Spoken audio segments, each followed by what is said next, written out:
Ginagawa mo ba ito? If yes, baka ito ang dahilan kung bakit madaling masira ang TV mo.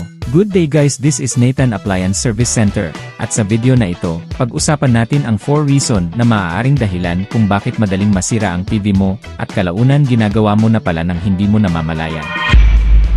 Sa mga flat screen TV guys, ay alam naman natin na ang pagpindot o pagdiin sa TV screen, lalo na kapag naglilinis o may tinuturo sa display ay maaaring makaapekto sa screen ng unit mo. Tandaan na ang LED o LCD screen ay napaka-sensitive at hindi tulad ng salamin, kaya kahit konting pressure lang ay pwedeng magdulot ng permanent damage tulad ng lines, black spots, o tuluyang pagkawala ng display. Sunod dyan ay ang maling paglinis ng screen. Maraming gumagamit ng alcohol, glass cleaner, o matapang na kemikal na unti-unting sumisira sa protective coating ng screen, kaya imbes na luminaw ay lalo itong nagiging dull o nagkakaroon ng damage. Kaya mas mainam na gumamit lang ng microfiber cloth at very light na damp kung kinakailangan. Pangatlo guys ay ang nakaharang ang ventilation ng TV. Kapag siksik sa kabinet o dikit sa pader ang likod, naiipon ang init sa loob na nagdudulot ng overheating, at sa katagalan ay nakakasira ng internal parts tulad ng motherboard o backlight. And lastly, ay karamihan sa atin ay ginagawa ito, overloaded na saksakan o extension cord.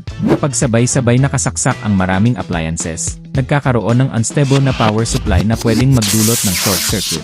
Bigla ang pagpatay ng TV, o mas malala, permanent damage sa power board. Kaya mas ligtas kung may sariling outlet o may surge protector ang TV mo. Kaya kung gusto mong tumagal ang TV mo, iwasan mo ang mga ito. That's for today's video guys, and if you want this kind of content, don't forget to follow this page, save this, and share this video.